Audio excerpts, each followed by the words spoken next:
Welcome to On Point. The countdown is on to the Triple Crown. James, June 6th, American Pharoah, Belmont Park, Goo Goo Dolls. Will you be there? I will be there. And what do you expect to see?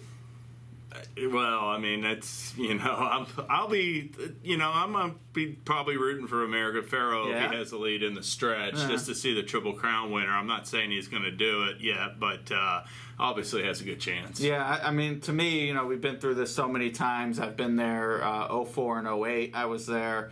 And, to me, those were the 2 years that it was the best chance. And Big Brown didn't even finish, so I think that sort of mitigates when people look back and wonder what could have been. But looking at that field and how dominant Big Brown was in every other start that year, to me, that's still sort of one of the bigger misses. And then Smarty Jones looking as good as he did. But I want to find out what actually happens afterward. I mean, is someone going to jump out of a cake in the infield? Are there going to be fireworks?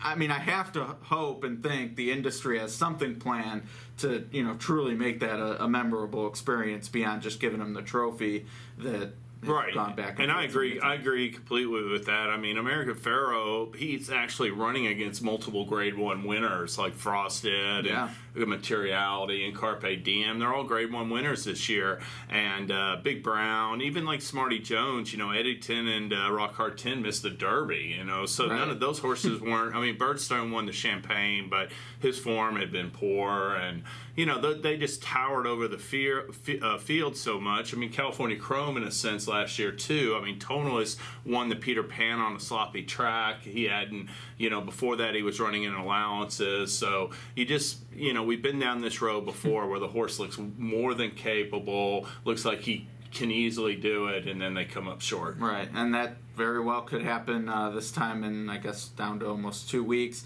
But yeah, as you said, there's some Grade 1 winners in here who are interesting. And then, I've done a 180 on Mubtaj. Hated him in the Derby for reasons we've already been over. But to me, this is a different animal. He's actually pointing for this race. He's been here the whole time. He gets a local jockey. To me, he's no pushover anymore. And if things get really crazy, and we've said these for the last 2 races, hasn't come to pass, but there are going to be plenty of closers who will be running late. Normally, that's not the style you want for the Belmont, but hey, at least they'll be coming after him. Absolutely. I mean, moved to Heach. He went to Arlington Park to prepare. As soon as he got to Churchill Downs, the cock was saying, hey, I wish I'd come here first right after the race.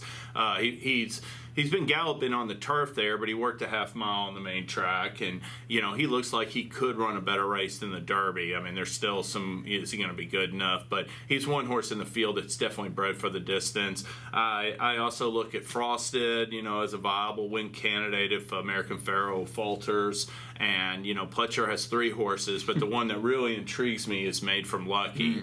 I liked his Peter Pan. He looks like he's improving, and a grinding type run style that could fit the Belmont Stakes. Yeah, absolutely. Well, we'll get us out of here on this question. American Pharoah currently at Churchill, shipping midweek to Belmont that week. What are you hoping to see and read over the next 2 weeks that'll let you know this is the same horse we've seen in his previous 4 starts this year? Well, I mean, I would be disappointed to hear anything negative in the weeks that come. I know he was on the track yesterday, was doing well. Barnes indicated he's ready to go back to galloping, so everything seems like it's going well, and I expect nothing but good reviews.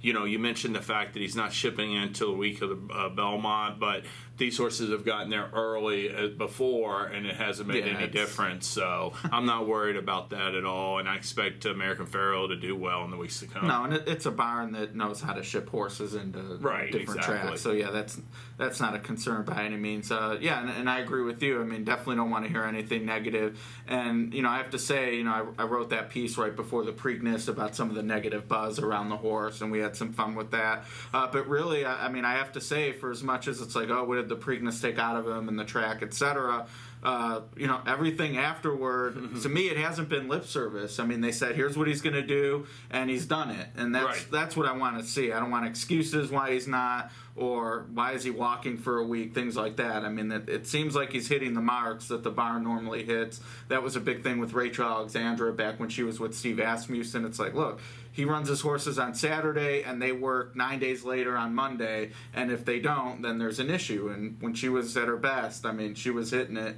every week. So I take a lot of stock in that with these sort of super barns that have, you know, dozens of horses, and he seems to be hitting that. So see what happens over the next 2 weeks. We'll certainly be talking about it. Yeah, we will be, and we'll both be there at Belmont Park, so looking forward to the build-up. Absolutely. And before we get too close to the race, we'll have to go over our hopeful Goo Goo Dow set list, too.